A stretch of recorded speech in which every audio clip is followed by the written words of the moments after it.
Cineforo. Les quiero dar la bienvenida a todos los participantes, estudiantes, egresados USS, académicos y también funcionarios que nos están acompañando hoy día, también a las personas externas a la universidad que se han querido unir a nuestro ciclo de Cineforo todos los días martes a las 6 de la tarde. Primero vamos a tener a Eugenio Yáñez que nos va a presentar, ¿cierto? Y durante esos minutos les agradeceré a todos permanecer con los micrófonos apagados y después de que él exponga va a haber un momento para preguntas y opiniones. Y ahí pueden abrir los micrófonos y también las cámaras a aquellos que se quieran mostrar. Entonces dejo con ustedes hoy día a Eugenio, que nos va a exponer sobre la película Blade Runner. Y el título de la exposición es ¿Pueden los replicantes ser más humanos que los humanos? Bien, muchas gracias, Bernardita. En primer lugar, un saludo a todos los que están aquí conectados, más de 20 personas, algunos amigos, colegas, ¿cierto?, de la universidad.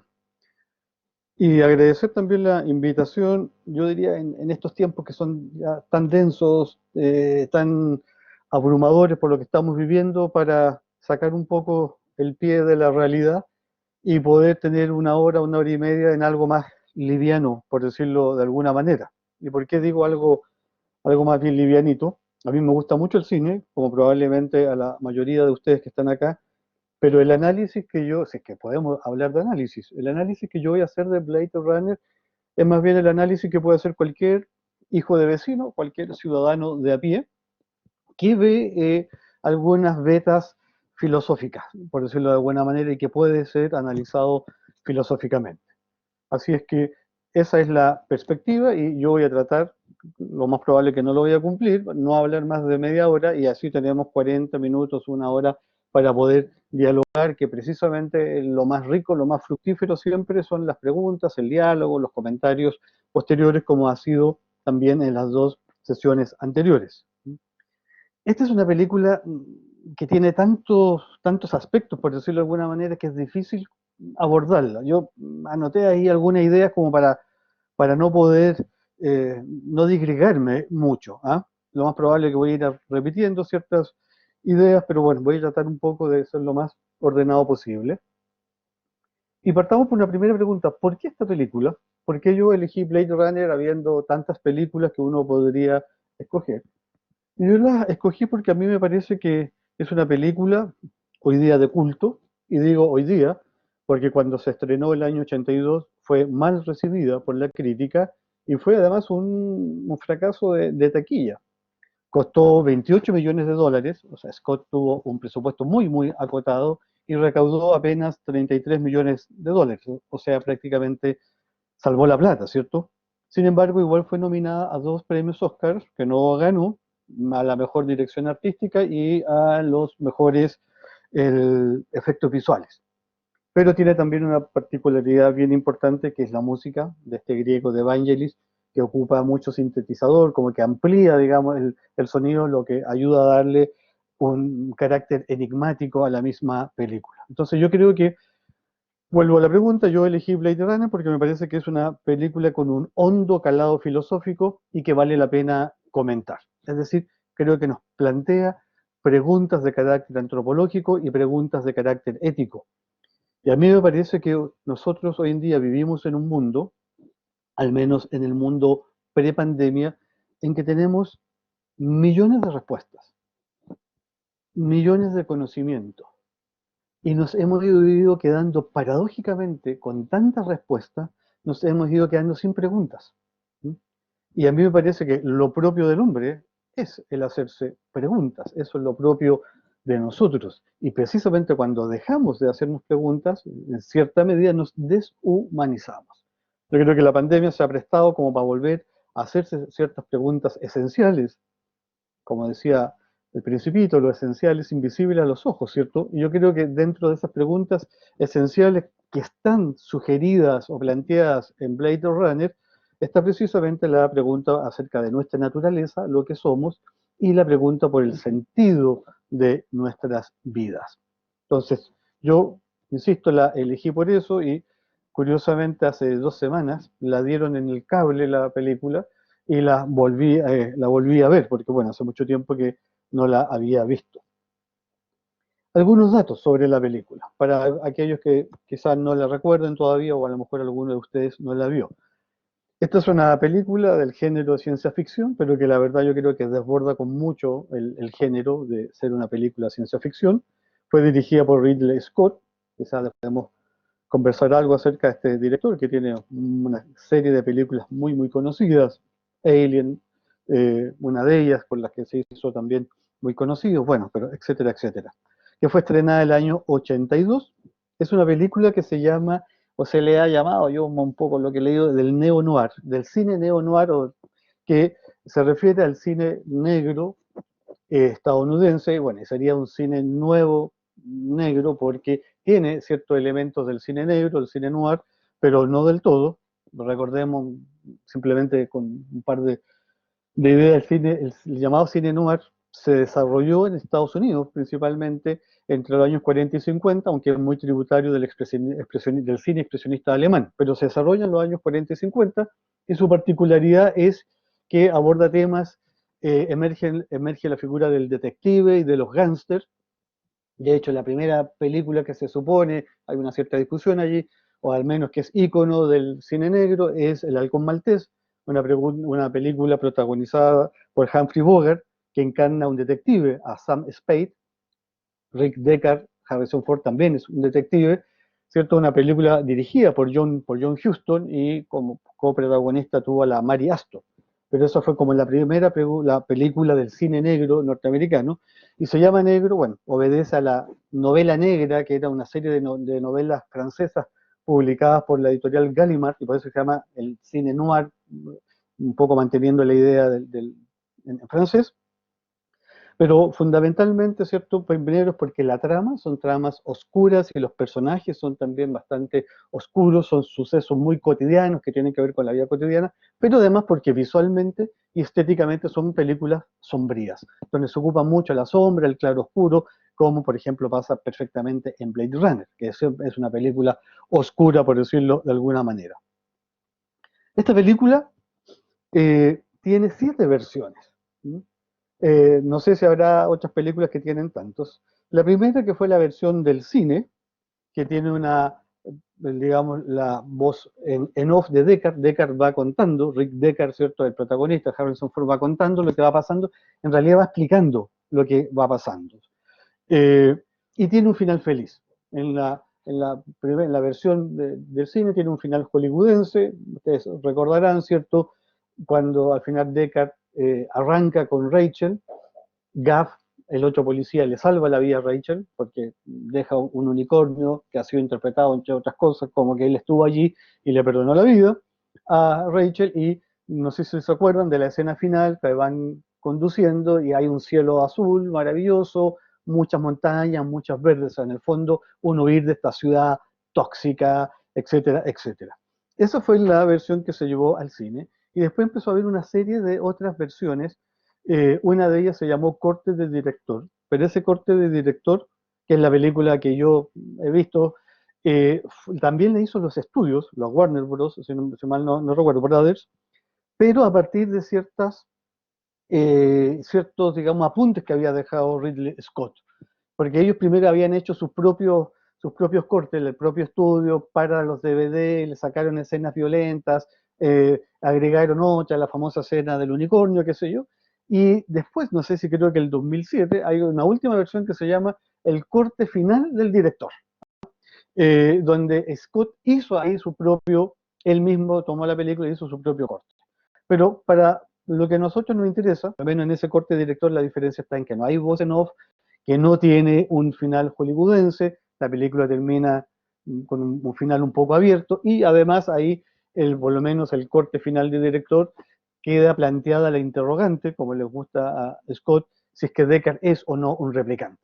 Porque en la primera película se interpreta el origami, el unicornio de origami que hace Gaff, que lo interpreta James Edward Olmos, como que él estuvo ahí y le perdonó la vida a Rachel. En esta segunda versión, que es el corte de director y el corte final de director, se interpreta como que Olmos, o sea, Gaff conoce los recuerdos de, de Deckard, y uno de esos recuerdos es el sueño del unicornio, y por lo tanto eso da a entender que podría eventualmente Deckard ser ¿cómo que se llama?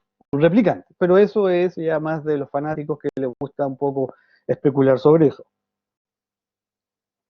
Pero obviamente la película es diferente, es más corta, por decirlo de alguna manera, bastante más corta también. Y como digo, el final es bastante incierto.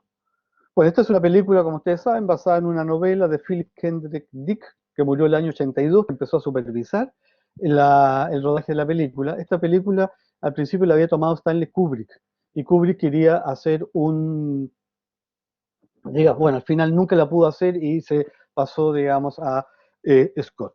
Y está basada en esta novela como digo, de Dick, que se llama Sueñan los androides con ovejas eléctricas.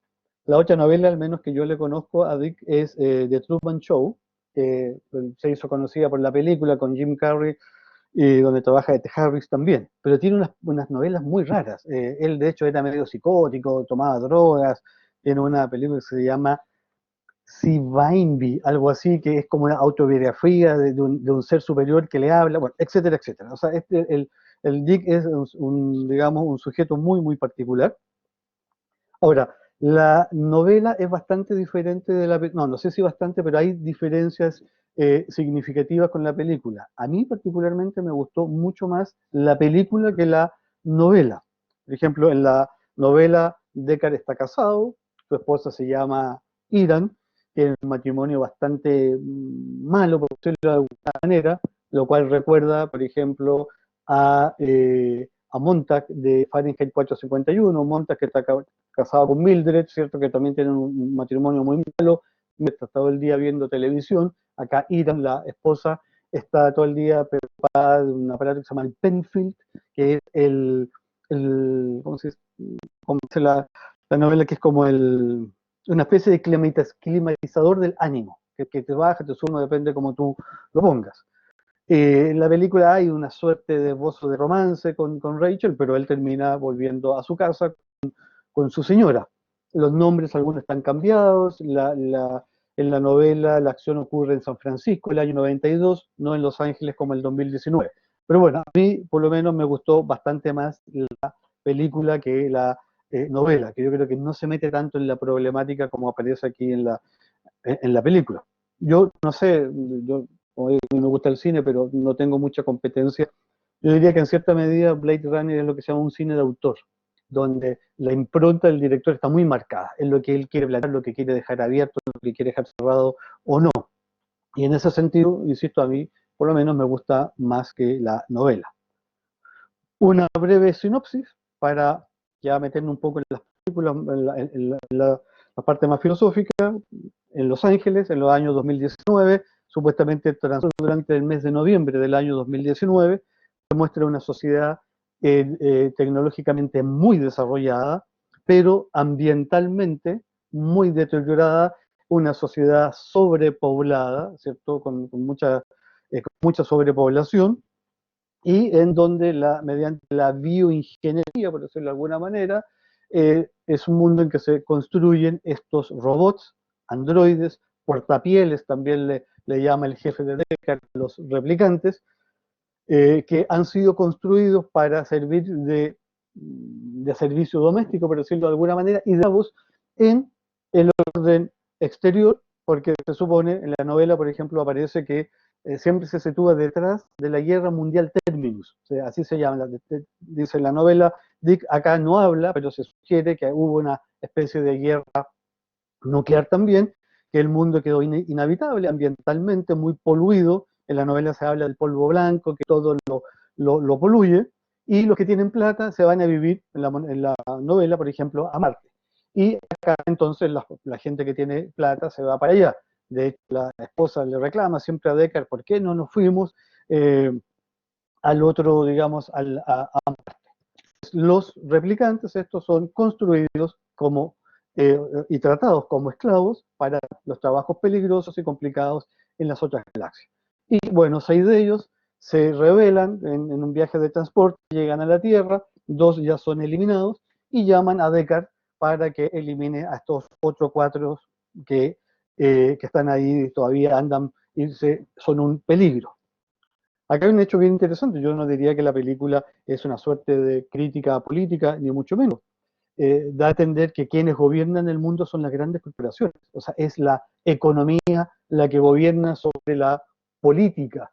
Y Tyrell, que es el dueño de esta corporación, es una especie de dios, un tipo todopoderoso, por decirlo de alguna manera. Y el eslogan que tiene la compañía de Tyrell es: nosotros fabricamos replicantes que son más humanos que los humanos. Especialmente lo que aparece, eso coincide con la novela, el modelo Nexus 6, que son indistinguibles físicamente de los humanos, aunque son más inteligentes, más fuertes, más ágiles. Y en la teoría, los replicantes carecen de la misma respuesta emocional o empática que podría tener un ser humano. Entonces hay un desarrollo tecnológico, pero socialmente una sociedad muy disruptiva, sobrepoblada, con un desastre ecológico aparentemente que los obliga a colonizar otras partes del universo. Si estos replicantes tienen alguna especie como de falla, porque empiezan a generar emociones, por ejemplo, tienen que ser eliminados. Pero en realidad, cuando comienza la película, aparece allí en los caracteres, no se puede hablar de que hay que matarlos, se dice, porque lo que hay que hacer es retirarlos. Porque uno mata a un ser humano, pero a un replicante uno no lo podría, en ningún caso se podría aplicar la idea de tener que matarlo. Yo diría que en alguna medida esta película, en alguna medida, es como profética, decirlo de alguna manera. ¿Por qué? Primero por el tema del desarrollo tecnológico, ¿cierto? Obviamente, bueno, en el 2019 no alcanzamos ese desarrollo, pero básicamente lo que tiene que ver con todo lo que nosotros en nuestros últimos años hemos ido desarrollando a nivel de la ingeniería genética, por ejemplo. Ahí está todo el tema de los transhumanistas, bueno, etcétera, etcétera. Después, en el sentido de la manipulación de la vida. O sea, cada vez más nos acercamos a producir vida, por decirlo de alguna manera. Estamos muy cerca de producir vida. De hecho, estos robots son seres únicos, no son robots de fierro, por decirlo de alguna manera. Tienen partes que son orgánicas. Tercero, los humanos hoy en día jugamos a ser Dios. Y acá los humanos precisamente representan a Dios, sobre todo la figura de Tyrell, que es el dueño de la corporación, y los replicantes llegan a la Tierra precisamente no para matar, no para hacer el mal, sino que llegan a la Tierra porque quieren conocer a su creador. Quieren que su creador les dé, por decirlo de alguna manera, o les explique cuál es el sentido de su vida y que les explique por qué solamente pueden vivir 4 años y no más años, que es el tiempo que tenían para vivir. Aquí bien, pensando más bien en Dick en la novela que en la película, también me recuerda precisamente a Truman Show. El creador, ¿cierto?, de este programa de televisión que protagoniza Ed Harris se llama Christoph y está suspendido en el aire en una especie de gran bola que representa la luna, ¿cierto? Y él también juega a ser Dios en medida que le maneja la vida absolutamente al protagonista, que es Truman Burbank, ¿cierto? Después, en cierta medida también, muestra un mundo globalizado, muy orientalizado. Yo no sé si son caracteres chinos o japoneses los que aparecen, pero en toda la película aparecen ciertas figuras o personajes asiáticos, que pueden ser chinos, japoneses, no lo sé, pero bueno, Dick imagina también un mundo donde Oriente, fundamentalmente Asia, ha empezado a colonizar también el mundo. Entre comillas, los asiáticos dominando el mundo, por decirlo de alguna manera. Otro aspecto que yo diría en cierta medida profético es que la tecnología no nos hace más libres, todo lo contrario, la tecnología lo que hace es vigilarnos. Hay muchas interpretaciones respecto de el comienzo de la película, donde se ven, ustedes se acuerdan, unas llamas, unas chimeneas inmensas, un auto volador, y muestran un ojo un ojo de color verde, en el cual se refleja la ciudad. Bueno, y ahí se ha interpretado mucho, hay una serie en la película, ustedes recordarán, no una obsesión por los ojos, pero es muy simbólico, uno de los símbolos que quizás más preclaros de la película. Eh, y le preguntan en una entrevista a Scott qué quiso él significar con la idea del ojo, y él dijo, bueno, simplemente este es un ojo que vigila. Y lo que él quiere dar a entender es que en la sociedad del futuro, una sociedad tecnologizada, vamos a estar permanentemente vigilados. Pero no vigilados por una policía formal, institucional, sino que como sean vigilados por los medios tecnológicos. Y es así como estamos vigilados en el celular, estamos vigilados en el computador, estamos vigilados en el televisor, etcétera, etcétera, etcétera. Entonces, en eso también es muy profético, la tecnología, lejos de hacernos más libres, nos hace menos libres, nos constriñe y nos vigila. Y quizás bueno, a mí también la idea del ojo me recuerda, no sé si ustedes vieron Un perro andaluz, que es una película dirigida por Luis Buñuel y producida también por Dalí, que es del año 29, que es una locura surrealista, medio psicótica allí, y la película parte donde hay una niña joven, le abren el ojo y con una navaja le cortan el ojo. ¿Ah? Es una escena muy fuerte, en blanco y negro, una película, si mal no recuerdo, del año 29, con un Buñuel muy joven, veintitantos años, y un Dalí también, un Dalí era como 3, 4 años menor que él. Esta fue una película que filmaron en Francia, pero que fue muy significativa. Bueno, cuando Bati mata a su creador, también le saca los ojos, eso es muy significativos. Cuando andan averiguando dónde encontrarlo, van donde este ingeniero genético, también oriental, que hace ojos. O sea, la idea del ojo está siempre presente. El test para saber si son replicantes, el test Voigt-Kampf, también se hacen, ¿cierto?, con reacciones de la pupila. O sea, el ojo también tiene ahí un significado bastante fuerte. Y por último, yo no sé si en eso fue muy profético o no, porque las opiniones están divididas, por decirlo de alguna manera, pero es un mundo superpoblado.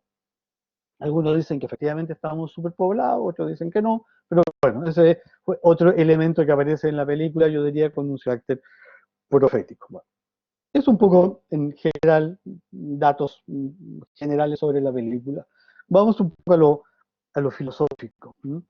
Eh, donde yo diría hay un mainstream y que no hay dos opiniones, es que el problema filosófico profundo que plantea la película, y lo plantea muy bien, es precisamente la pregunta por qué es la naturaleza humana, o qué nos hace ser realmente humanos, qué es lo propio, qué es lo humano, y por ende, qué nos distingue de los otros seres de la naturaleza de su entorno.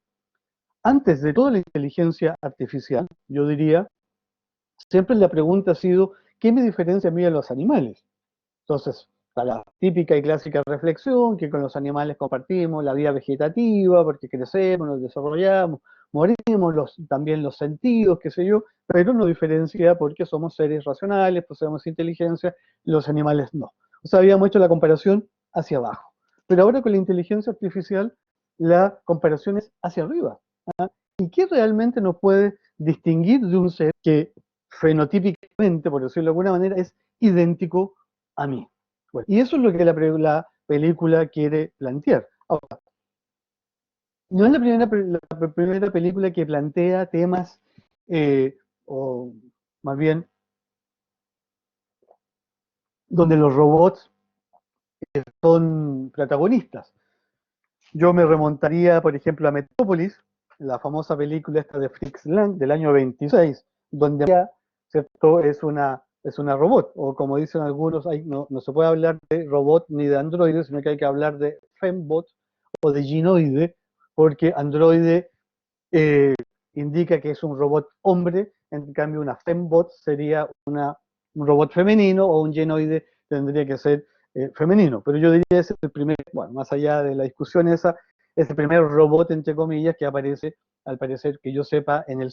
Pero después tenemos otras versiones bastante más actuales, por ejemplo, El hombre bicentenario, la película del año 99, dirigida por Robin Williams, de lo único que uno, o Andrew, como se llamaba, quiere ser, es ser un ser humano, y se le concede recién cuando cumple 200 años después de morir.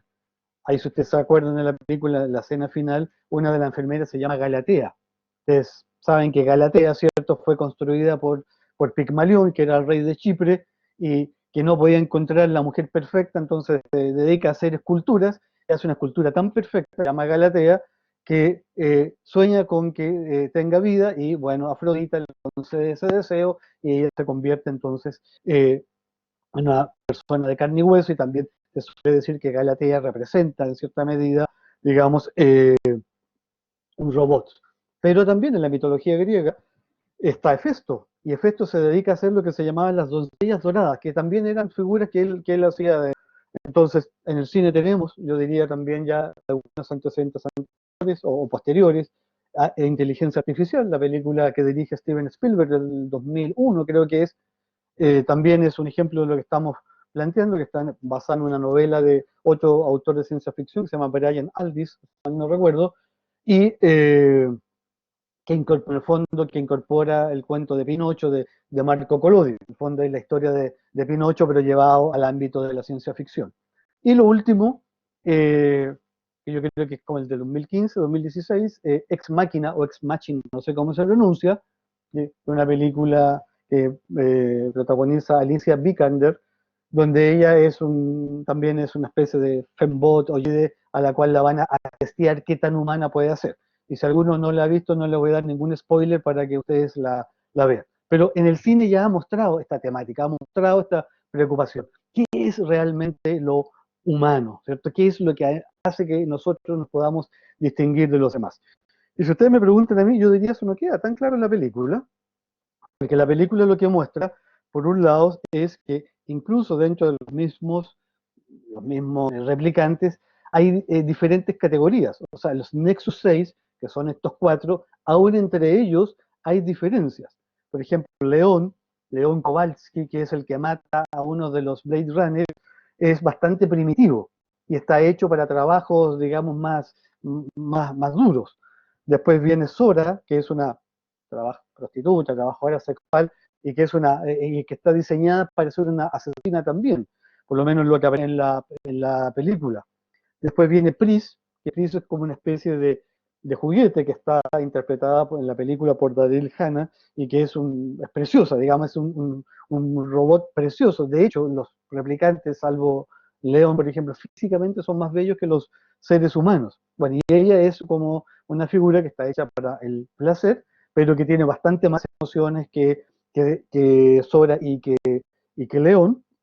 Y después, bueno, está Roy, que es mucho más inteligente, que es como el que dirige a este grupo, y que es un comandante, por lo que aparece la película, ¿cierto? Que antes había dirigido, no sé, a otros replicantes. Y por último, Rachel, que no está dentro de los cuatro que hay que ir a perseguir, y que la gran diferencia es que no tiene fecha de expiración.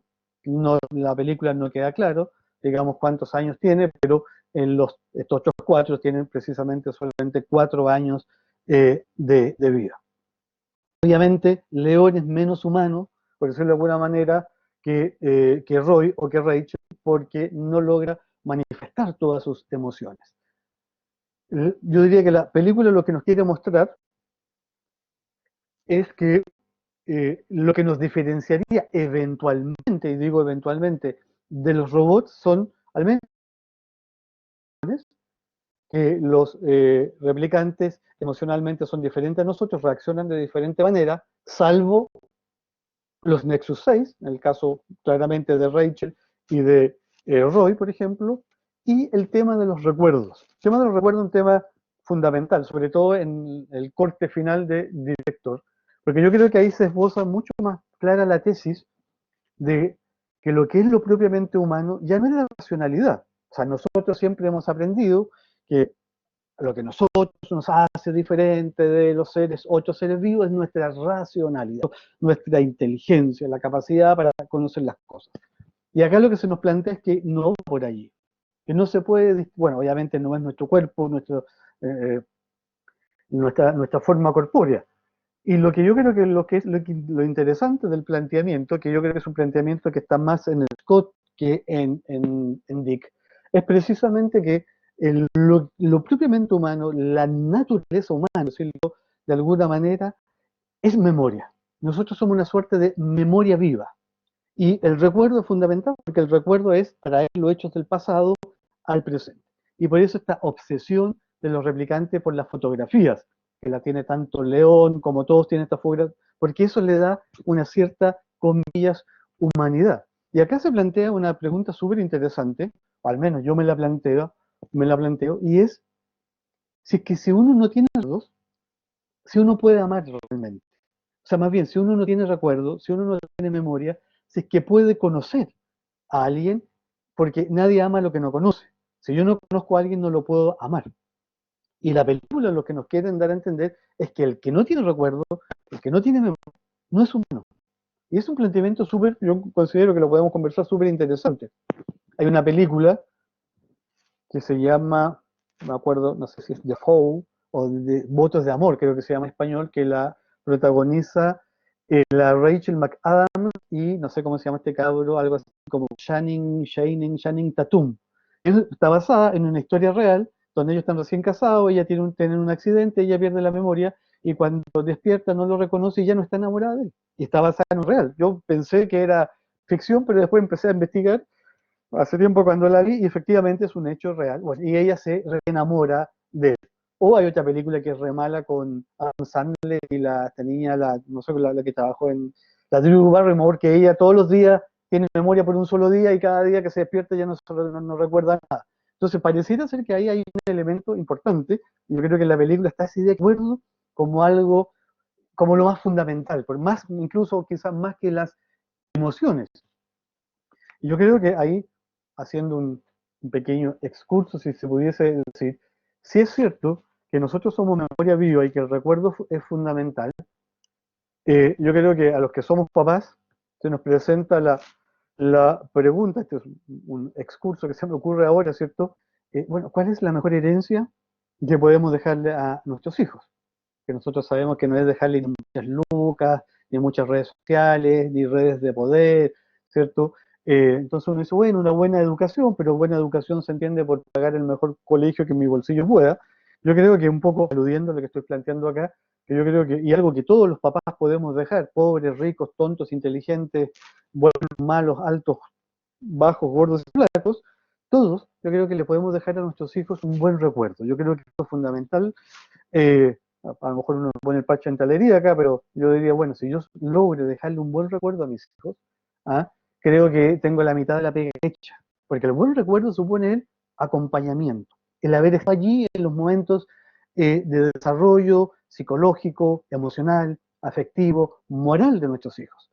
Si no estamos, no tenemos recuerdo. ¿Ah? Y si estamos mal, vamos a tener un mal recuerdo. ¿Cuántas veces nosotros hemos escuchado a nuestros propios alumnos, profe, yo no me voy a casar porque no quiero repetir la mala experiencia de mis padres?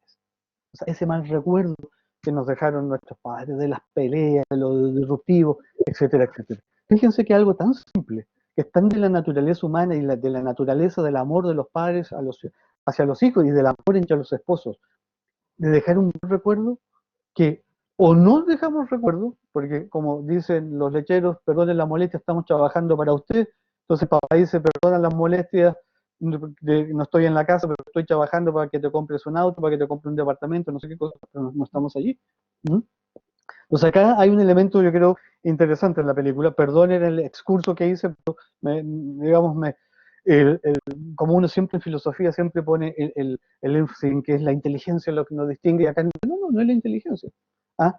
Es algo que es diferente como puede ser el recuerdo. ¿Cuántos Llevas, temas? si llevas 30 minutos, un genio. Ya, 5 minutos y termino. Y mostramos la famosa escena de, ahí yo te aviso. Temas que no voy a desarrollar, simplemente los menciono para no seguirlos aburriendo y lateando. El tema de la libertad. El tema de la libertad yo creo que también está presente. Una sociedad tecnológica donde cada vez estamos más vigilados, una suerte de sociedad totalitaria, pero donde manda es el dinero y no la política. Fíjense ustedes que, a propósito de eso, el Papa Francisco en Laudato Si, y ahora de nuevo en la última encíclica que salió el día domingo, Fratelli Tutti, vuelve a repetir lo mismo. La política está subyugada por la economía, y lo que manda hoy día ni siquiera es la economía, sino que son las finanzas. Hay una escena, que está en la novela también, donde Tyrell le dice a Deckard, cuando conversan de Rey, que Rachel no sabe que es replicante, qué sé yo.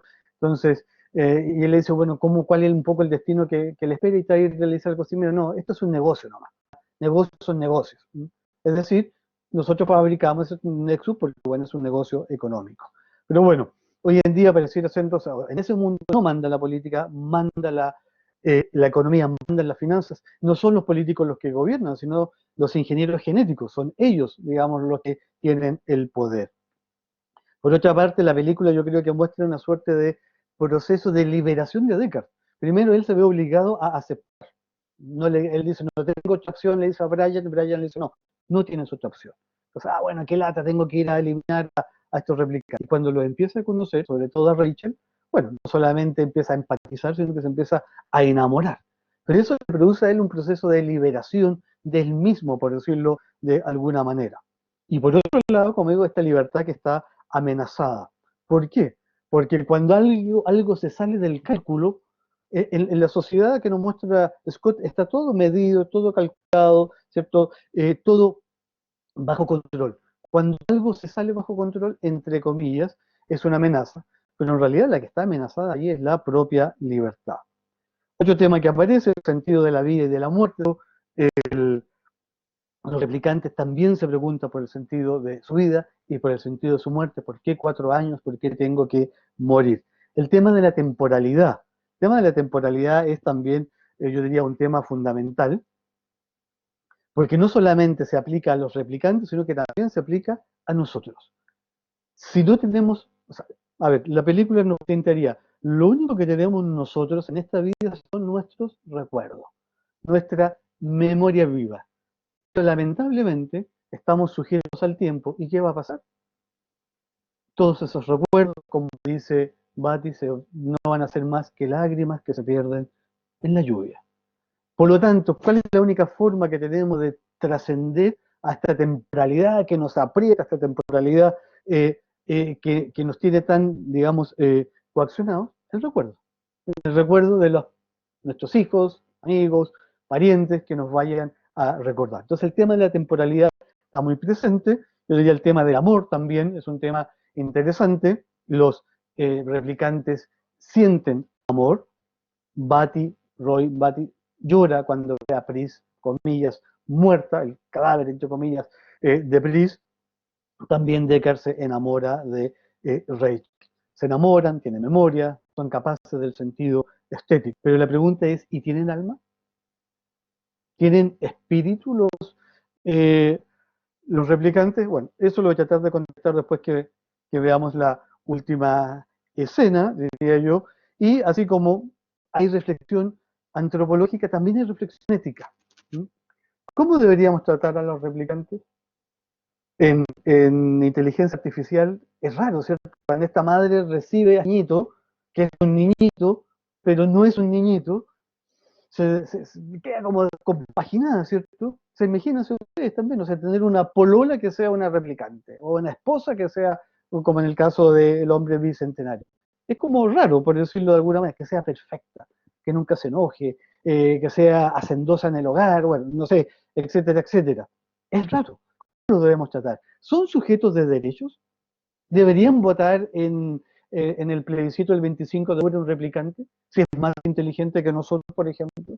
¿Ah? Si tiene más conocimiento que nosotros. ¿Deberíamos darles 8 tipos de derechos, por ejemplo? ¿Son sujetos morales? ¿Sabe Roy Batty, sabe lo que es el bien y el mal? ¿O León Kowalski sabe lo que es el bien y el mal? ¿Tienen el sentido del bien o del mal? Por ende, ¿poseen dignidad? Fíjense que no voy a hacer el excurso, pero también hay una pregunta que es muy interesante. ¿Los cadáveres tienen dignidad? ¿Poseen dignidad los cadáveres? Se supone que no, teóricamente, porque la dignidad siempre es de la persona humana, que es un ser vivo, el cadáver ya no es un ser vivo. Sin embargo, hay algo en nosotros que aún así, después de la muerte, nos hace tratar a ese cadáver, que ya no es una persona, con cierto respeto, con cierta dignidad. Incluso jurídicamente, lo que alguien haya atestado en vida se tiene que respetar después de muerte. Bueno, podríamos darle muchas vueltas, pero aquí también hay un elemento parecido. Si no son personas, son sujetos de dignidad, o sea, de hecho son esclavos. Y en la película queda claro que también viven con miedo, se lo dice León y se lo dice Batty. Veamos la escena, Bernardita, y con eso terminamos. Una escena, yo creo, de las escenas más maravillosas que yo al menos conozco del cine. Yo diría que, mientras Bernardita pone la escena, que Blade Runner es una película en que la fealdad es mostrada de un modo bello, estéticamente bello. ¿M? Y esta escena a mí me parece que es sensacional. Estoy leyendo por mientras los chats ahí. Bueno, después lo comento.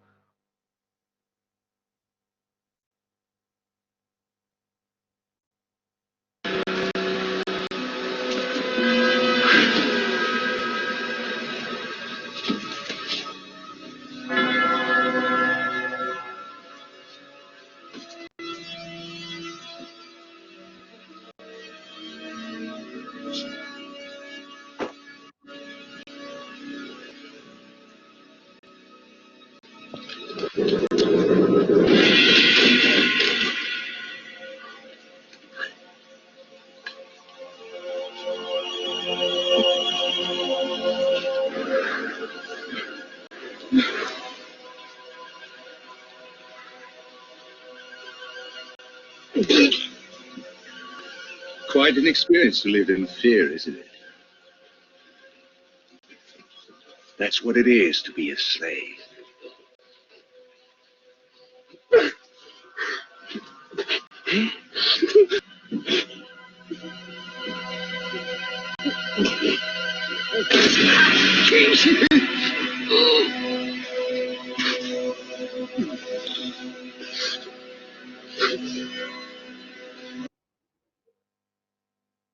Hola, soy Brad Callen. En este vídeo te voy a enseñar cómo crear tu propio vídeo de animación en... Bueno, esa parte no es de Blade Runner, es de la Bernardita que la quiso poner ahí. No. Esta escena, que es, uno le cree a los especialistas, los que se dedican al cine, es donde las escenas más icónicas y más bellas quizás del cine. Son como si uno ve, no sé, las 20 escenas más clásicas del cine, siempre va a aparecer esta. No sé, con el Yo soy tu padre de Star Wars, o esa escena de cuando Harry conoció a Sally, famosa cuando están en el restaurante. Bueno, y tantas, no sé, cuando Scarlett O'Hara, al final de Scarlett, cuando Scarlett dice mañana será otro día. Bueno, en fin, esta es una escena, a mi modo, maravillosa, que ha sido también muy interpretada solamente, sobre todo sobre las frases que dice Roy. Curiosamente, Rutger Hauer, que es el que interpreta a Roy Batty, improvisó. Había un cierto guión, un guión que escribió un señor apellido Fancher y Peoples, son los que escribió en el guión. De hecho, Fancher también escribió parte del guión de Blade Runner 99. Bueno, y había algo escrito, hay una entrevista de Ridley Scott donde lo explica, y Howard le dice, no, le dice, déjame improvisar. Y se le ocurre esta frase maravillosa, ¿cierto? He visto cosas que ustedes nunca podrían haber creído o imaginado, ¿cierto? Naves en llamas en la puerta de Orión, sobre los hombros de Orión, y ahí se especula, qué sé yo, qué quiere decir eso. Estar cerca de la puerta de Tannhäuser, entonces también se especula que Tannhäuser había sido un dramaturgo del siglo XIII, está todo el mito de la cueva de Venus, que lo que significaba entrar o no. Bueno, más allá de todo eso, ¿cierto? Lo más fundamental es, bueno, y todo lo que tenemos que ha sido maravilloso, no va a ser más que lágrimas que se van a perder, ¿cierto?, en la lluvia. La lluvia, que es una imagen recurrente en la película, ¿cierto? Parte de este cine negro siempre, ¿cierto? Está lloviendo, si ustedes se dan cuenta. ¿Cómo interpreto yo? No tengo idea, digamos, cómo la interpretan otras personas, pero ¿cómo interpreto yo esta escena? En el fondo, Roy Batty como que gana su alma, por decirlo de alguna manera, al salvarle la vida a Deckard. O sea, le salva la vida a su verdugo. Y eso da a entender que él ama mucho más la vida, ¿cierto?, de la que la ama el mismo Deckard, que estaba consciente que en cualquier momento podía vivir.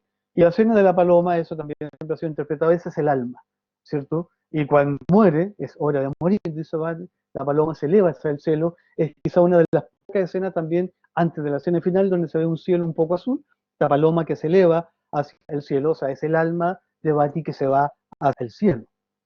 Pero a fin de cuentas, los humanos aman mucho más la vida, le dan mucho más sentido a la vida y quieren ser mucho más humanos que los mismos humanos. Lo que obviamente nos da para pensar de qué tanto nosotros cuidamos nuestra vida o amamos nuestra vida. Bueno, me quedo hasta acá porque ya he hablado suficiente y ahora espero que tengamos un buen espacio para el diálogo. Yo la verdad no es mucho más de lo que puedo decir porque a mí me gusta el cine, pero no soy ningún experto en cine, mucho menos crítico de cine, así que no sé si podré o no contestar lo que me pregunte. Pero bueno, por empeño no me voy a quedar. Bien, abrimos el espacio para preguntas. Cristian, tienes tu mano levantada, te escuchamos. Hola Eugenio, ¿cómo estás? Acá Muy bien, Cristian gracias. Sierra, docente de la Universidad acá de Concepción. Primero que todo, muy interesante tu visión de lo que es la película. Tú estabas muy atento escuchándote y una de mis preguntas claramente era hacer relación a la escena final que es de Blade Runner, que en este caso tú ya te la comentaste con el tema de la improvisación que hizo Roger Hauer en la escena final y todo lo que había visto, ya que en realidad me pareció bastante interesante tu interpretación. Y lo otro, lo que siempre a mí me ha interesado de esta película y en realidad de muchos autores, sobre todo, que tú también nombraste, sobre qué es lo que es ser humano. Y también hablaste también de temas de la memoria del creador, ¿cierto? De la memoria que tenía cada uno, incluso tú sacaste el tema de los hijos ahí, respectivamente. Eh, a pesar de eso, yo por lo menos, el autor Philip K. Dick, ¿cierto? Que por lo menos también tuve la oportunidad de leer el libro, ahonda mucho en lo que es el libro propiamente tal, más que quizá un poquito que lo que hizo Ridley Scott, ¿ya? Entonces me gustaría saber, según tu opinión, ¿qué autor interpreta en mayor profundidad lo que es el ser humano? Por ejemplo, los autores que uno siempre tiende a comparar, Isaac Asimov, ¿cierto? Arthur C. Clarke, que siempre trabajó mucho con Kubrick. Entonces ellos también de una otra forma interiorizar en lo que es el ser humano, ¿cierto? En lo que es incluso la memoria. Hay una película que se llama Total Recall que está también relacionada Jim Carrey. con la memoria, que también es de Philip K. Dick, del autor, ¿cierto? Donde de una otra forma se plantan los recuerdos, ¿ya? Entonces, me gustaría saber tu opinión de cuál es el autor que en definitiva tiende a profundizar más en el ser humano y en los recuerdos, y qué es lo que nos hace a nosotros seres humanos, básicamente. A ver, la primera parte te la contesto bien rápidamente. La verdad que no lo sé. Eh, Ujú, mm, Porque, a ver, yo algo he leído de ciencia ficción. Tengo un hijo que es ujú. fanático de Asimov, que tiene toda la obra completa, que es bastante difícil de conseguir, además, porque hay algunas cosas, al menos, que son difíciles de encontrar, y algo he leído allí. Pero la verdad que, entre Clark, que también he leído algo de Asimov, o el mismo Dick, no podría darte una respuesta. La verdad que no lo sé.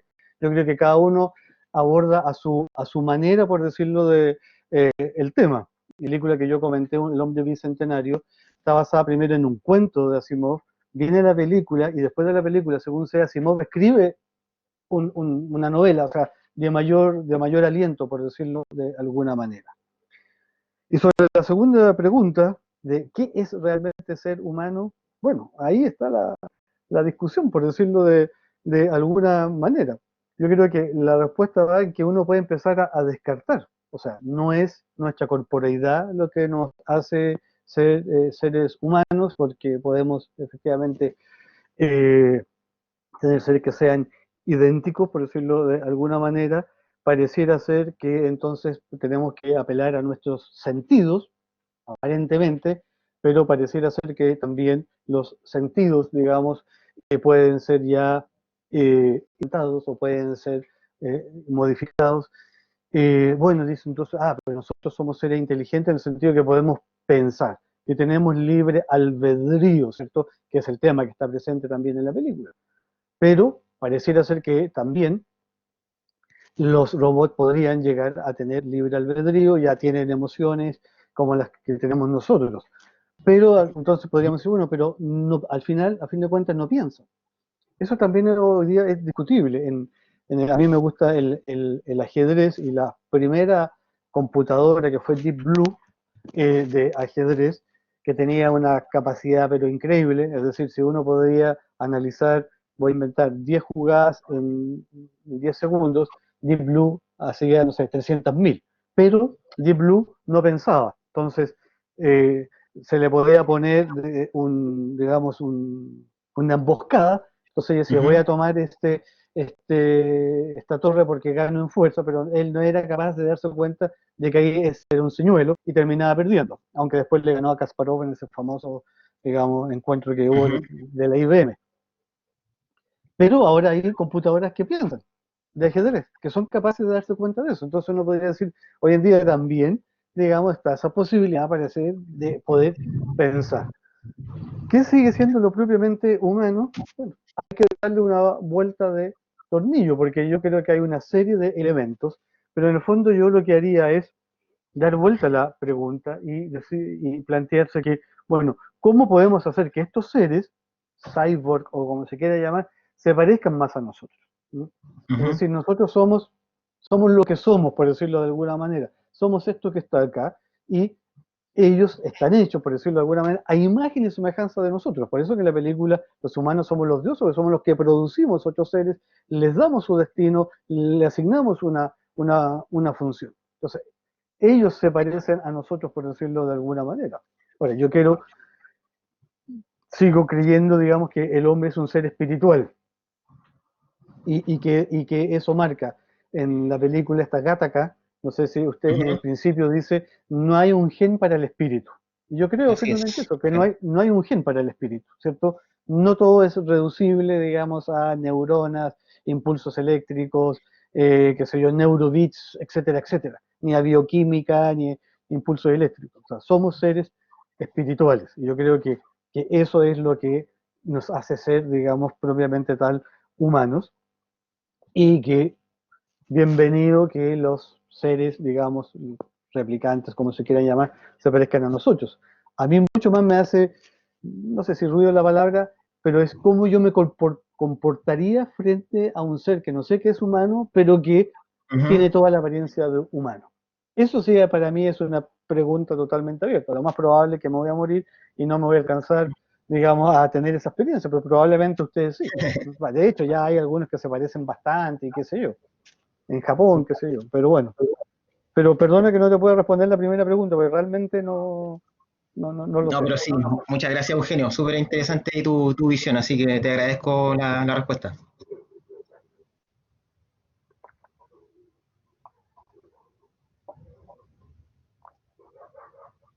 No tienes el micrófono, Bernardita.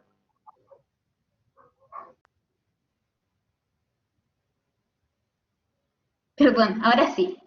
Lincoln tiene la mano levantada y luego Raúl. Bien, hola, profesor Eugenio, bueno, mucho gusto. ¿Cómo estás, bien, gracias. Igual que el colega Cristian, demasiado interesante el análisis, fue una película que vi, yo diría que hace varios años atrás, por lo menos unos 10 o 12 años atrás, y siempre, claro, este efecto de cuando uno la ve en el cable, ¿verdad? O en la programación, aunque la pille del minuto 20, del 30 o del 40 para adelante, la terminas viendo igual. Siempre se recoge algo interesante de este tipo de cine. Tengo un poco de tristeza porque yo creo que gran parte del comentario de la pregunta que justamente tenía fue inconscientemente respondido, que tenía que ver un poco con esto de la naturaleza humana, que fue la primera reflexión más filosófica que nace a propósito de la revista. Yo quisiera, en definitiva, también entender un poco mejor esto de trascender. Esto para mí resulta súper importante. En una oportunidad lo discutí con mi padre falleció el año 2012, y él él era también, sin ser filósofo, pero era también una persona muy reflexiva, y en una de esas oportunidades me dijo, preocúpate de trascender. Y siempre he alojado esa palabra con la intención de definirla de manera correcta. Entonces me llamó mucho la atención cuando Eugenio menciona de esto de trascender por los recuerdos. También recuerdo que en la película, mal que mal, los replicantes también aprendían recuerdos. Esto de mirar las fotos, ¿te fijas? Era como algo súper interesante, y de hecho se presenta un diálogo, recuerdo, en los primeros minutos de la revista de la película con respecto a esta fotografía. Entonces me parece inquietante, inclusive el alcance de lo que pueda llegar a ser la inteligencia artificial, hasta con aprender formas de recordar. Recién hablaste también de la Deep Blue, que es este robot, ¿verdad?, que gana. Fíjate que semánticamente en las revistas de neurociencia decían y hablaban también del raciocinio. Y este robot, a pesar de que uno dice no tiene la capacidad de pensar, pero ojo, porque este robot tiene la capacidad de aprender tareas, entenderlas, de procesarlas, y no solamente eso, sino que tomar decisiones. Entonces, a la semántica de la definición, esto es una toma de decisiones y, en definitiva, inteligencia.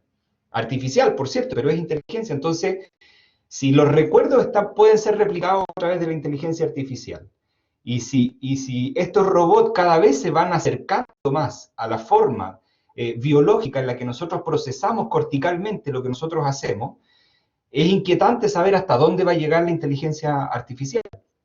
Entonces, tal como mencionaste al final de la respuesta que te diste, Cristian, yo quisiera primero una definición quizás en base a la experiencia o en base a lo que tú sabes, ¿verdad?, con respecto a esto de trascender realmente. Y lo segundo es realmente qué nos hace seres humanos. Mi pregunta es si definitivamente la espiritualidad es lo que nos hace diferente. Y si es que es así, me gustaría también una aproximación hacia esa definición de espiritualidad en base al ser humano. Eso, gracias. Ya, son varias cosas que no sé si voy a poder o no responder como se merecen. Mira, respecto de lo que tú decías, este mundo inquietante, yo lo encuentro aterrador. Fíjate que a mí me aterra el tema de la inteligencia artificial. No solamente porque se nos vaya a arrancar de las manos, sino por lo que significa. Pensemos, todas las tesis transhumanistas. Esta película Trascendencia, a propósito de que tú me planteas, donde trabaja Johnny Depp, que es el non plus ultra del transhumanismo. Para el transhumanismo, el hombre poshumano es precisamente el hombre que supera la propia humanidad, porque ellos parten de la base que, como somos nosotros actualmente, somos defectuosos. Por lo tanto, el transhumanismo, o sea, el hombre transicional, es este hombre que se va mejorando psicológicamente, va a ser siempre estable emocionalmente, intelectualmente, un tipo súper inteligente, y corpóreamente, porque va a desarrollarse corpóreamente, tanto así que va a poder detener el envejecimiento.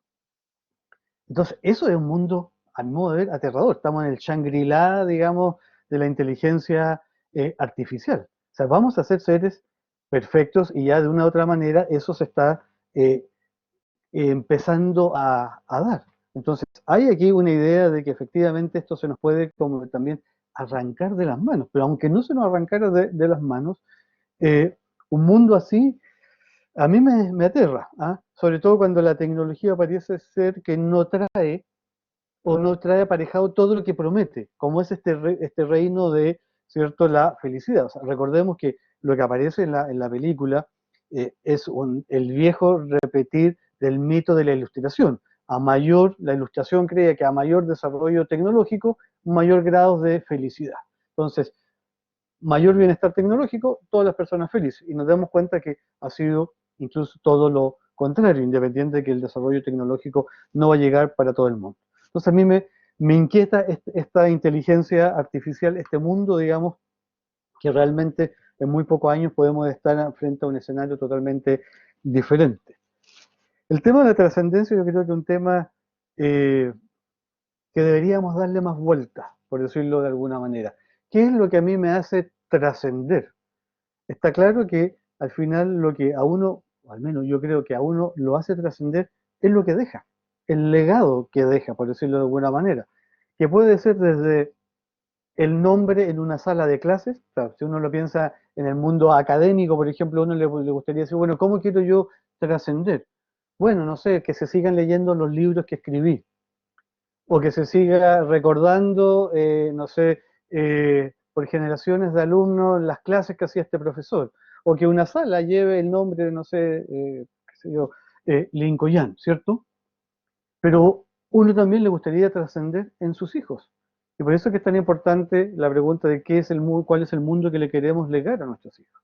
Pero trascender en los hijos no es, desde mi perspectiva, que los hijos sean iguales al padre o que se parezcan al padre, sino que sean muy diferentes a su padre, pero que recuerden a su padre, que respeten a su padre, ¿ah? Y que haya algo que trascienda allí en ellos. Y precisamente la película lo que deja ahí de inquietante es que la temporalidad nos fagocita, la temporalidad se lo lleva todo. Y por eso esa obsesión, ¿cierto?, de los, de los replicantes, porque si había una fotografía, había algo que los hacía un poco más humanos, ¿ah? De una u otra manera. Aparte de a la cual le implantan, ¿cierto?, los recuerdos. Y en Blade Runner 2049, ahí ya claramente aparecen todos con implantes, tienen implantes de recuerdos implantados. Ahora, ¿qué significa que uno sea un ser espiritual? Un poco esto, bueno, de esto que lo invisible es, que lo esencial es invisible a los ojos, nuestra esencia, y diría yo, nuestra espiritualidad es algo que nosotros no lo podemos ver, no lo podemos medir, no lo podemos cuantificar, no hay ningún escáner que pueda fotografiar nuestra alma, por decirlo de alguna manera, ni ninguna ecografía. Pero hay algo en nosotros, hay un principio vital en nosotros, que es un principio inmaterial, que hace precisamente que nos da esa vida y todo lo que somos. Ahora, uno podría pensar también que en los replicantes no hay individualidad, ¿cierto? Por ejemplo, en inteligencia artificial habían muchos David. Cuando David llega donde su creador, había cientos de mismas cabezas de David, como podrían haber muchas Rachel. De hecho, Rachel aparece, ¿cierto?, en Blade Runner 2049, porque ahí no habría individualidad. O sea, eso cuando uno dice que todos los seres humanos somos únicos e irrepetibles, precisamente lo que se nos está diciendo es que aunque fenotípicamente seamos exactamente igual a mi gemelo, y que tengamos cromosomas igual y qué sé yo, hay algo en mí que no lo logro captar, porque es interior, que me hace único, y que no va a haber dos Lincoln en este mundo. Es imposible, ¿ah? Entonces yo creo que por ahí uno tiene que hurgar. Aparte que tampoco yo creo que hay que soslayar la importancia de lo que significa ser un ser racional. Un ser racional significa que es un ser que es capaz de conocer el mundo, de abstraer el mundo, bueno, y todo lo que ello implica. El amor, la capacidad de amar, de odiar, bueno, etcétera, etcétera. Yo por ahí, digamos, respondería lo que tú me señalas. Pero piensa que esta es una pregunta, Jan, que nos venimos haciendo hace 2500 años de manera sistemática y repetida. Desde antes de la filosofía, incluso, digamos, desde las religiones anteriores, en Egipto, por ejemplo, o en Grecia también, antes de la filosofía. Hace 2500 años nos venimos preguntando precisamente qué somos nosotros. Y tenemos múltiples y diferentes respuestas. Por de pronto que no somos seres espirituales para muchos. No sé si te quejé más confundido o no, pero...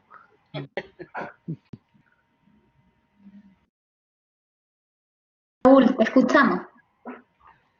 Gracias. Bueno, en primer lugar, felicitar a Eugenio por el tema, por la iniciativa, me parece espectacular.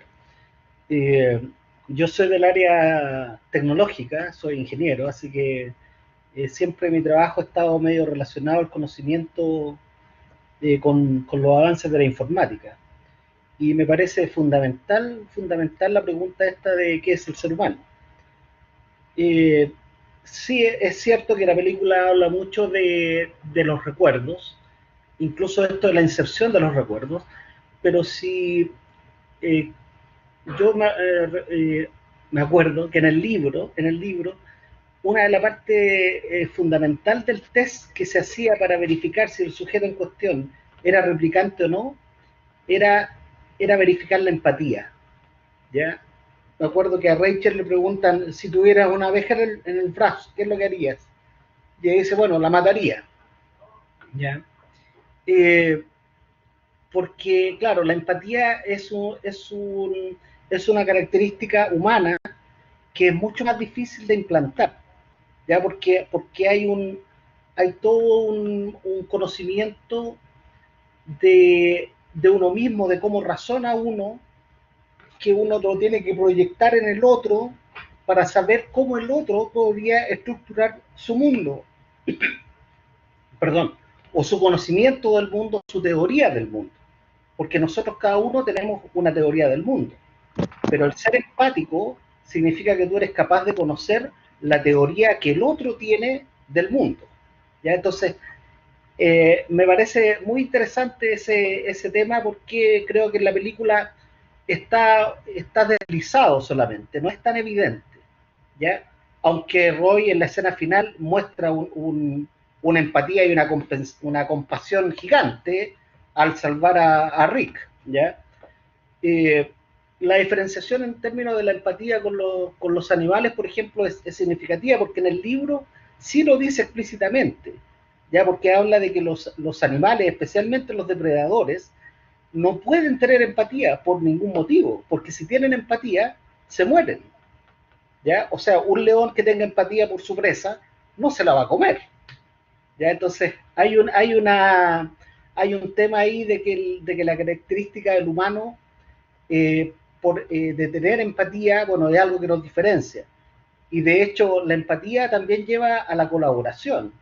Y si uno piensa y se remite un poco a este libro de Yuval Noah Harari, que el de, ¿cómo se llama? De dioses y... No, de animales a dioses. De De animales dioses. a dioses, claro. Él habla de que justamente este espíritu de colaboración que nace en el humano es el que nos hace sobresalir como especie frente a los otros. ¿Por qué? Porque gracias a ese espíritu de colaboración, que viene también de la empatía, somos capaces de crear un mito común. ¿Ya? Y el mito común se topa un poco también con el sentido de la trascendencia. Me parece súper interesante porque efectivamente en esta película confluyen todos estos temas como creo que en ninguna otra película que al menos conozca uno se puede dar. ¿Ya? Por eso es increíble cómo se diferencia del libro con respecto al tratamiento que le da a todos estos temas. ¿Ya? Pero el comentario respecto a la empatía y a la importancia que tiene, sobre todo en el sentido del hombre, por el sentido de que le da la colaboración, la construcción del mito común.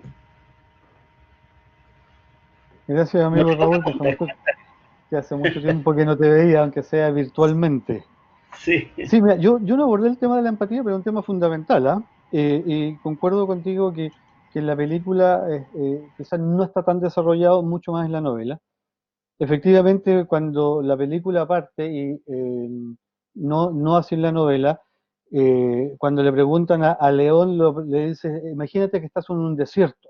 Y él dice, pero ¿qué desierto? Le dice, no, da lo mismo, ponte en un desierto. Y hay una tortuga. Y él dice, ¿qué es una tortuga? Precisamente lo que busca es el tema ahí de la empatía. Con el menos lo que me acuerdo, él le hace varias preguntas y al final el Deckard dice, sí, ella es una replicante. Y Tyrell le dice, no, ella no es una replicante y su test, el Feucht-Kampf, fracasó. Y dice, bueno, ya, qué sé yo. Y de repente cuando se está yendo, así como el detective Columbo, cuando se iba, siempre tenía una última pregunta. Ahí se me cayó el carnet, muchos de ustedes no deben tener ni idea de quién era Columbo. Era una serie de televisión donde era un detective privado que siempre andaba con impermeable largo, así medio sucio. Bueno, y él le dice, imagina, porque antes le preguntó por el aborto, ella le dice, no abortaría, le dice, porque además está prohibido, le dice Rachel, se va respondiendo muy bien. Y le dice, imagínate que tienes una cartera de cuero. Y ahí como que la pilla desprevenida, bueno, y ahí se da cuenta que efectivamente es una replicante y a Tyrell no le queda más que simplemente aceptar que es así, y ahí lo tratan de sobornar y le dicen, te regalamos el búho, está toda la imagen del búho también, el búho de minero, la sabiduría, qué sé yo. Y en la novela está muy presente el tema de los animales. De hecho, él quiere comprarse, acepta eliminar a estos replicantes porque quiere comprarse porque tenía una oveja eléctrica y él quería comprarse una oveja de verdad porque el vecino tenía una yegua y, por ejemplo, no aparece la figura de Sebastián, sino que aparece, no me acuerdo cómo se llama en la novela, que trabajaba en una veterinaria, que se le muere un gato que era de verdad, bueno, etcétera, etcétera. De hecho, de ahí viene el título del libro. Claro, sí, claro. Está... Ahora el tema de la empatía, claro, la empatía a ver, a mí un poco como que me inquieta definir el hombre a partir de los sentidos, por decirlo de alguna manera, que es además una corriente muy fuerte. Hoy en día, así por ejemplo, el hombre es relación. Entonces, ¿qué significa que el hombre sea relación? Que el hombre se establece como tal, se constituye como tal, desde el momento que el otro es empático conmigo. Te pongo el ejemplo más clásico, Humberto Maturana, que todos conocemos. Humberto Maturana, cuando se plantea el tema del aborto, por ejemplo, él dice, mire, el embrión, dice, o el embrión o el feto, en sí mismo no es nada. Cuando el feto empieza a tener humanidad, cuando la madre es empática con él, es decir, cuando la madre lo desea y lo quiere. Pero si la madre no es empática, por decirlo de alguna manera con él, lo puede eliminar porque ahí no hay un ser humano, dice Maturana. Lo dice Maturana, no le dice un tipo loco que salió, digamos, de las cavernas. Y de hecho, Maturana va mucho más lejos y él dice, ¿cuándo a nosotros se nos debe reconocer como tal? Dice, cuando empezamos a lenguajear, dice Maturana. Es decir, cuando somos capaces de comunicarnos, el otro me reconoce y por lo tanto es empático conmigo. Entonces, hoy en día, efectivamente, hay una tendencia bastante grande a definir al hombre a partir de su sensibilidad. La ética también. En la ética, hoy en día, ya no es el bien o el mal el fundamento de la ética, sino que la ética es la capacidad que tengo yo para optimizar el placer y para minimizar el dolor, ¿no? Pero ya no es ni el bien ni el mal, es decir, la capacidad que tengo de empatizar con ciertas cosas y la capacidad que tengo para alejarme, por ejemplo, del dolor. Porque allí hay en la base un fundamento antropológico de que el hombre es un ser que busca el placer y evita el dolor. Entonces, no solamente desde la antropología se nos ha ido sensibilizando, por decirlo de alguna manera, se nos ha puesto a nivel de los sentimientos, de las emociones, sino que también yo diría que a nivel de la ética, lo que prima allí. Entonces, si mi emoción, si mi experiencia significativa es fuerte, es buena. Entonces, pero efectivamente tú tienes toda la razón. La empatía es un elemento que se empieza a tomar en cuenta, pero a mí la verdad que un poco como que me da un cierto escozor en la espalda cuando me dicen, mira, lo propio del humano es ser empático. Es lo que técnicamente se diría, la empatía es un accidente propio. ¿Qué significa accidente propio? Que no es parte de nuestra esencia, pero es propio de nuestra naturaleza. Porque podríamos encontrar empatía en los animales también, ¿cierto? En los animales también se puede dar cierta empatía. Y efectivamente, en la escena final uno podría decir también, efectivamente, Roy es muy empático. Yo diría incluso es mucho más que empático, porque lo que hay ahí es una afirmación por la vida. Tanto ama él la vida, tanto sentido le da que decide salvarle la vida a su propio verdugo, pudiendo ni siquiera haberlo eliminado, sino dejándolo simplemente caer. O sea, yo diría que ahí hay más que empatía, por decirlo de alguna manera. Pero bueno, es lo que se me ocurre. Bien, Gladys tiene su mano levantada, después Agustina, después Nelo y finalmente Emilio.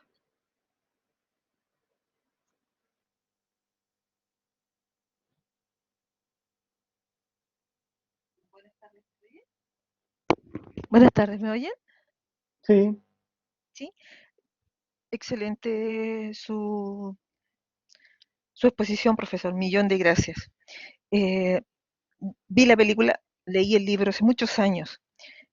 Soy fanática de la robótica.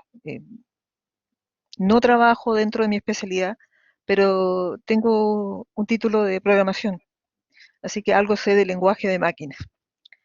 Y me interesan las películas de robótica por eso, por el desarrollo que se pudiera llegar. Yo creo que la robótica en sí no es mala, es simplemente una herramienta que prolonga tanto a la especie humana para trabajos que no puede lograr. Estoy hablando de los viajes largos hacia el espacio o tareas en las profundidades. Ese es el buen trabajo, ese es el buen ejercicio que se podría dar. Pero la película me planteó varias dudas. He visto mucho de robótica y hay un punto central en que inclusive Asimov también lo pone en varios de sus libros, en que la diferencia entre un robot y un replicante es el error del proceso. Ahí es donde crea la diferencia entre el robot que no cuestiona, que sigue siendo un, entre comillas, esclavo, y el replicante que trata de ser igual a su creador. Me gustó el tema de la memoria. La memoria nos permite a nosotros entrar en la historia, porque transmitimos nuestra historia a nuestros hijos o a aquel que nos quiera oír. Es algo que se ha perdido también, que es escuchar a los viejos. Y ellos nos cuentan parte de su vida. Y esa parte de su vida nosotros la podemos conectar con hechos que pasaron en 1945, porque mi padre estuvo en los funerales de Gabriela Mistral, por ejemplo, por poner un ejemplo, ¿ya? Entonces, creo que lo que Roy trata de decir, o lo que yo sentí, es un lamento en la última escena, el no poder entregar toda esa información, toda la visión, todas las puertas de Orión y todo eso, a otro. Y también se refleja en esa necesidad que tienen los replicantes de ver fotografías, porque aquel que ve una fotografía tiene un pasado común. Ya no son individuos solos creados en una máquina, sino que pertenecen a una unidad, a un clan, como lo hizo el hombre en el principio de la historia. Entonces, ¿eso es posible? O sea, ¿es posible que nuestros recuerdos y nuestros ancestros nos puedan comunicar con la historia? Y otra cosa que aquí no se ha dicho, hay un experimento de Silicon Valley de crear computadoras que se pudieran comunicar unas a otras y lo tuvieron que suspender porque las computadoras, igual que los jóvenes, crearon su propio lenguaje y ya fue imposible seguirle los diálogos. Así que cortaron ese proyecto porque fueron incapaces de seguirlos. Eso es lo que demuestra que si nosotros no tenemos un control real, se nos va, como usted lo dijo muy bien, se nos va a escapar de las manos. Y en realidad ese es el real peligro. Y creo que es el real peligro en cualquier investigación que vaya más allá de lo que es humanamente posible. Así que mi consulta es, ¿puede un replicante ser parte de la historia como lo es el hombre?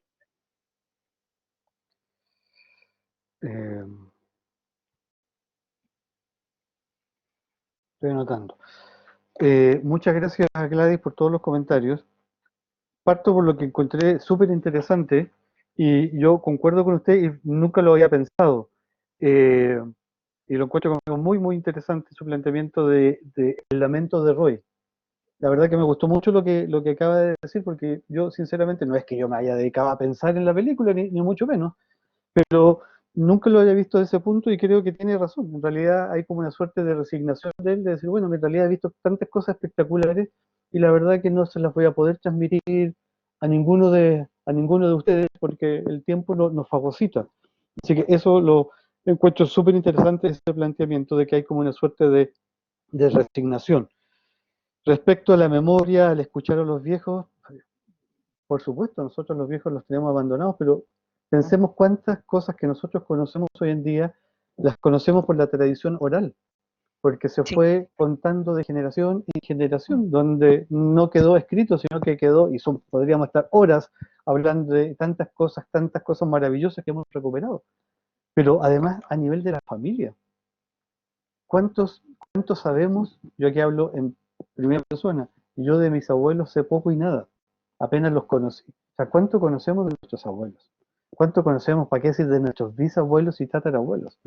O sea, eso que comenta usted de que su papá estuvo en los funerales de Gabriela Mistral, lo encuentro maravilloso. Y cómo me gustaría a mí que un padre me contara, estuve en un evento tan significativo como eso. Y ahora los padres no nos comunicamos con nuestros hijos. Fíjese que hay estudios que dicen que los padres chilenos no hablan más de 20 minutos al día con sus hijos. Y yo aquí también me pongo la mano en el corazón y en primera persona hago media culpa. Bueno, ahora por la pandemia, por obligación sí, pero al final uno puede que termine hasta discutiendo, digamos. Pero bueno, pero eso también que usted señala es súper importante, o sea, cómo la historia es un recuerdo, ¿cierto? La historia, decía, son los hechos del pasado que se traen al presente. ¿Ah? Y los países que no tienen historia son los países que repiten los errores, se dice. Entonces, eso es muy importante. Y recuperar toda esta tradición, ¿cierto? Para mí el tema del recuerdo es un tema muy, muy central. Y yo Como les digo, me encantaría que ojalá cuando me muera mis hijos me recuerden eso, con que tengan un buen recuerdo de su madre. Con eso yo me doy por pagado, por decirlo de alguna manera, independiente que uno pueda hacer más cosas por sus hijos. El tema es que la robótica no es mala, totalmente de acuerdo. O sea, la técnica, ¿cierto?, es neutra. Todo depende del uso que haga yo de ella. Correcto. Con el láser puedo operar, pero con el láser también puedo destruir. Entonces, ahí está en que el ser humano haga un buen uso de ese instrumento. Ahora, hay un principio ético, al menos que yo adscribo, que no todo lo que es técnicamente posible es moralmente admisible. Yo creo que hay que poner ciertos límites precisamente por lo que señalaba usted, porque nadie sabe y se nos puede escapar de las manos. Este experimento que usted mencionaba, que yo creo que lo leí en el Mercurio, de estas computadoras que generaron su propio lenguaje, yo me imagino que se habrán asustado un poco, ¿ah? De lo que está pasando allí, porque claro, no sabemos cuáles son las consecuencias que podemos tener. Ahora, yendo a la pregunta, ¿puede un replicante ser parte de la historia? Difícil, depende del replicante, por decirlo de alguna manera. Y si ese replicante ha podido trascender en alguna medida. Está claro que en la película no, porque eran ocupados literalmente como esclavos, o como servicio doméstico. Recordemos que en El Hombre Bicentenario, como dice usted, Andrew tiene también un defecto en el proceso, pero era sirviente. Por eso él siempre decía que a uno le gusta o a Servir. uno servir, A uno le ¿cierto? gusta servir, sí. Claro. Entonces, porque hay un error en el diseño, lo mismo que en inteligencia artificial, el niñito David también es un error Sí. del diseño. Pero yo creo que todo, o sea, en la película no, claramente no trasciende. Incluso alguien podría decir, hay como hasta una suerte como de racismo, en el sentido en que ellos no son una raza, pero si lo fueran, claramente es una raza discriminada. Entonces, yo diría desde la perspectiva de Scott o de la película, no trascienden. Pero yo creo que desde la perspectiva de Scott no trascienden ni siquiera los seres humanos. Es un mundo solitario, es un mundo individualista, donde la familia tiene muy poco espacio. O sea, en la película no aparece en ningún momento una familia, por decirlo de alguna manera. Un mundo súper poblado, lleno de gente indiferentes que no se comunican unos con otros, que hablan muchos idiomas. En la película, al menos cuando parte y aparece Gaff, cuando lo va a buscar, tengo entendido que Gaff le habla en húngaro, parece, un idioma raro, y se empieza a comunicar con el chino, qué sé yo. Entonces, una especie de Babel donde nadie se comunica. Entonces, yo diría que incluso para los seres humanos no hay ningún sentido de la trascendencia, no solamente para los replicantes. Ya, millón de gracias. Bien, Agustina, te escuchamos. Hola, en verdad acá está Vicente Peña de la Universidad Católica, invitado también, y también muy buena la charla, como muy interesante como el análisis de esta película. Y de hecho, a propósito de lo mismo, quería como preguntar un poco, porque yo tenía entendido que esta película en particular fue como todo un análisis, como un estudio súper largo de Ridley Scott, que trató de como plasmar harta idea y cómo es esto, y que de hecho, como le cortaron el financiamiento a la mitad porque no era capaz de entregar los cortes, y por lo mismo la primera versión tiene esta bueno y se tuvieron que hacer reversiones en el futuro porque al final como que la idea no quedaba tan planteada. Me encuentro interesante cómo es esto, como según la misma perspectiva de Ridley Scott de la versión final, que queda un poco implícito, o se puede entender que cómo es esto, que Descartes, que representa al final como este personaje humano que se contrapone a la, ¿cómo es esto?, como falta de humanidad de los replicantes, podría ser un replicante también. Entonces, encuentro, como, esa es un poco la pregunta, como qué tanta implicancia tendría eso, esa perspectiva propia del autor en la historia al final, como, porque igual encuentro que es un detalle como bien relevante para la historia, ¿cómo es esto? Como si es que esta persona que encarna un poco los valores de la humanidad, que es la persona con la que estamos siguiendo toda la historia y que está, no sé, como no siendo empático hasta cierto punto con estos mismos replicantes, como, no sé, es como, un poco la pregunta es cómo se llevaría el tema mismo de la humanidad si es que el personaje principal no fuera humano. Sí, es una pregunta súper interesante. Yo, como dije al principio, yo soy un ciudadano a pie que le gusta el cine, que vio esta película un par de veces o más y que ha tratado de hacer sus análisis filosóficos porque creo que tiene, como te digo, un hondo calado filosófico y no conozco mucho de los detalles de cómo fue la película, salvo las cosas más clásicas y algo conozco del cine de Ridley Scott, algo me he preocupado de él. Entonces no sé si te voy a poder responder con cierta competencia o no.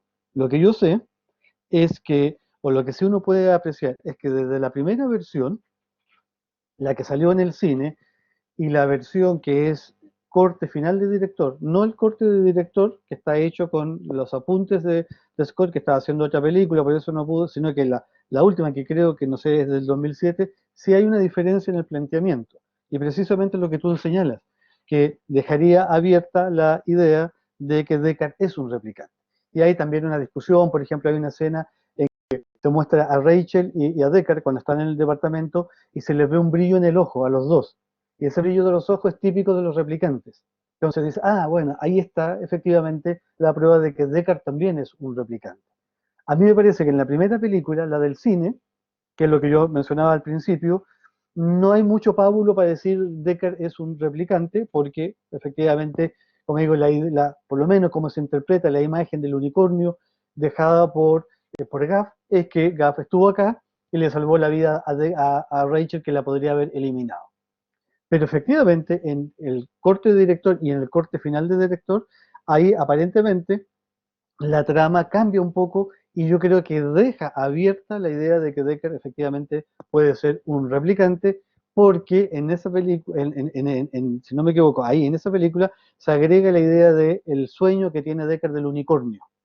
Entonces ahí sería más claro que si Gaff, en el fondo los origamis que va haciendo Gaff tienen que ver con la personalidad de Deckard. En uno hace una gallina, ¿cierto? Entonces, esto significaría que Gaff conoce perfectamente cada uno de los sueños y cada uno de los recuerdos de Deckard. Y si los conoce es porque se los implantaron, luego es un replicante. Hay una entrevista que se le hace a Scott y deja la cosa medio también que sí que no. Ahora, si uno piensa en Blade Runner 2049, pareciera ser que no, porque si dejó embarazada a Rachel, ¿ah? Bueno, a no ser que uno pueda decir, bueno, los replicantes ahora pueden también tener hijos, puede ser. Ahora, si es que, asumiendo la hipótesis de que Deckard fuera un replicante, ¿cómo se ve el tema de la humanidad? Chuta, no tengo idea qué responderte a eso, la verdad. ¿Ah? Porque claro, cambia toda la perspectiva, por decirlo de alguna manera. La pregunta sería, ¿quién representa a la humanidad en la película si no es Deckard? Y la verdad que ahí es bien difícil de decir, porque los personajes secundarios, uno que es Gaff, que es el policía, Brian, que es el jefe de policía, y después empiezan a acabar, por decirlo de alguna manera, Johann Sebastian, que vive en la soledad con sus juguetes, etcétera, etcétera. Eh, no sabría qué responderte. Efectivamente, eh, uno podría a lo mejor antojadizamente deslizar la hipótesis, no hay humanidad. Y por eso que se muestra el mundo como se muestra. O sea, es un mundo con pobreza, es un mundo con miseria, es un mundo con basura, es un mundo con decadencia. Pero algo se dice que es una sociedad distópica, pero a la vez hay mucha decadencia, pero hay mucha vida también. ¿Ah? Todo el neón, ¿cierto? Todas las imágenes de neón también le dan todo ese sentido, las llamas de las chimeneas, pero es un mundo decadente. Entonces uno podría decir, bueno, a lo mejor ahí la humanidad está representada eh, por la atmósfera que se vive, por la sociedad que presenta, y es una humanidad distópica, una humanidad deshumanizada, donde precisamente los replicantes, ¿qué llegan a hacer? Llegan a restituir esta humanidad que no existe. Incluso lo más parecido que puede ser Descartes. Me estoy pegando una volada más o menos grande, pero a partir de tu pregunta que es tan interesante, yo arriesgaría un poco esa tesis, que si Descartes es un replicante, por lo tanto no es un ser humano, la humanidad está pasando por una crisis muy grande, una decadencia muy grande, y precisamente ¿quién es llamado a restituir la humanidad? El que no es humano, por decirlo de alguna manera, el que se parece al humano. Porque es una sociedad claramente que está muy disociada, por decirlo de alguna manera. Están todos los otros simbolismos de la pirámide, de la corporación Tyrell, qué es lo que representa, el departamento de Deckard, que tiene como una especie no de jeroglíficos, sino que signos prehispánicos. Bueno, hay una serie de elementos, pero lo que sí pareciera ser que aparece claramente que es una sociedad que está totalmente agotada, por decirlo de alguna manera, sobrepoblada, indiferente, solitaria, los edificios son todos viejos, bueno, etcétera, etcétera, etcétera. Eso es lo que podría responderte Vicente. No sé si estoy cerca de lo que me preguntaste o no, pero es lo que se me ocurre. No, sí, sí, en verdad es como más o menos la misma perspectiva que tenía yo de la película. Entonces, nada, en verdad era más que nada por eso, porque al final sí es que se plantea el conflicto de como la presencia o ausencia de la humanidad, como creo que esa lista también está muy presente en la película todo el tiempo. Y por los mismos factores, onda como toda esta sobrepoblación, toda esta como oscuridad, al final como esta como pérdida de contacto entre las mismas personas y que al final como que pareciera que estos robots, claro, vienen como a restituir este sentido como de pertenencia, por decirlo así, como este sentido de como la misma como familia, en cierto sentido, como de los lazos más genuinos, porque sienten mucho más intensamente, aunque quizá no sean los sentimientos que se estimen correctos, pero sí, yo también creo que es como más o menos la interpretación que yo le doy al final. Por lo mismo me interesaba el tema, pero muchas gracias por la respuesta también. Me quedo más tranquilo entonces después de escucharte que por ahí va la cosa, parece. Pero bueno, lo Bien, interesante es que esto abre perspectivas. escuchamos a Nelo y finalmente a Emilio.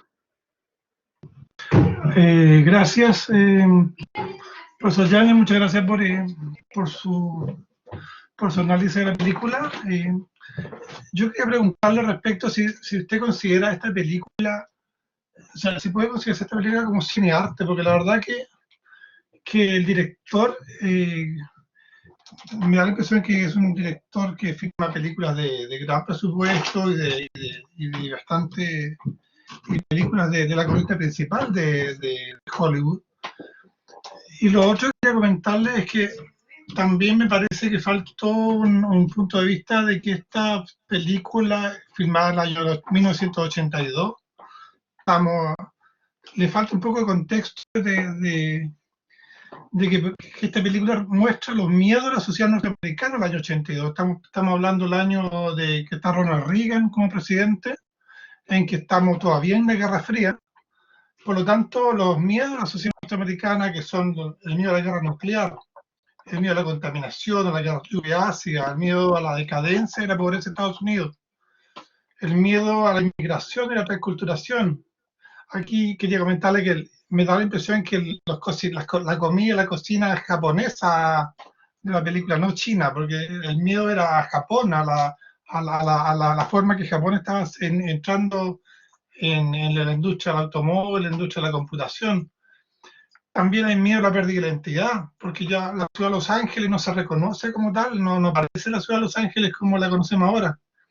Tal miedo a las empresas multinacionales dominando el mundo, tal miedo a la segregación económica, los humanos de primera clase viviendo en otro planeta, los humanos de segunda clase viviendo en la Tierra, el miedo a la inteligencia artificial, que era el año 82, recordemos que todavía no existía Internet, ni existían los computadores personales, el miedo a la ingeniería genética. O sea, me da la impresión que esta película plantea la suma de todos los miedos de la sociedad norteamericana ese año, el año 1982, pero sin embargo ha envejecido notablemente bien porque esos miedos siguen presentes casi 40 años después.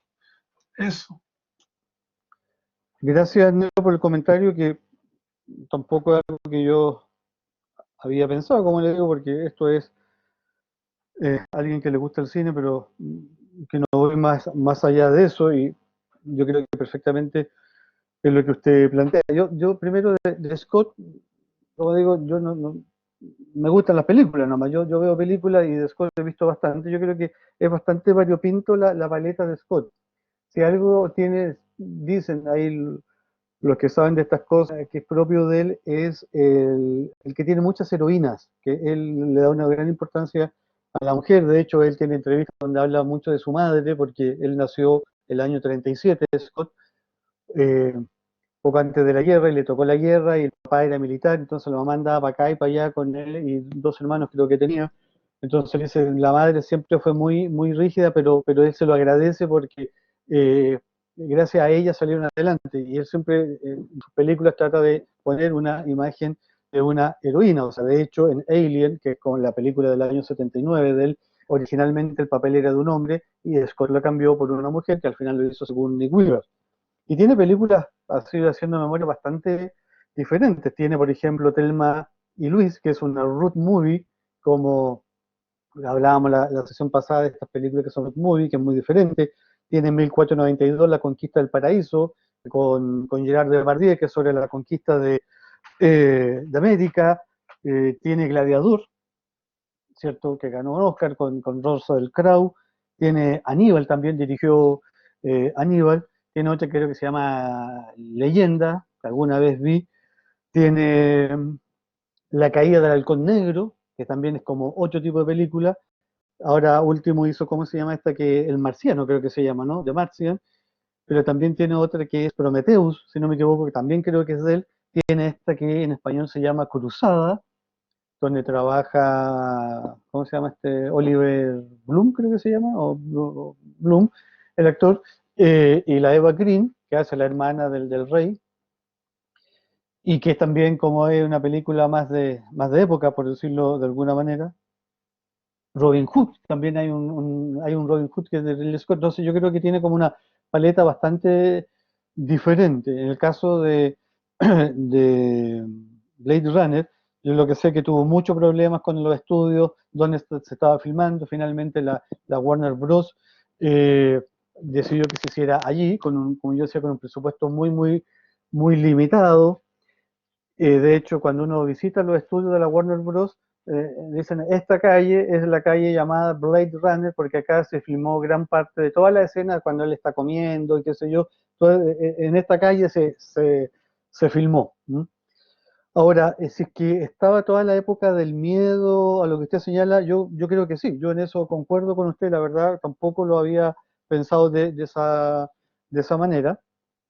Eh, y si él efectivamente trata de reflejar eso, puede ser. Yo conozco algunas entrevistas donde él como que, o sea, dice no es una película política esta ni mucho menos, pero sin duda está reflejando una cierta sensación. Y en ese sentido, totalmente de acuerdo con usted, es una película neo-noir, porque precisamente el cine, por ejemplo, el cine negro norteamericano, principalmente entre los 40 y 50, es un cine post-depresión, por ejemplo, viene con todos los problemas de la depresión, todo lo que está pasando allí, todos esos sucesos también, en cierta medida el cine negro refleja los problemas de la sociedad actual. Y yo, en ese sentido, también concuerdo con lo que usted plantea, que refleja a lo mejor todos estos miedos, ¿cierto?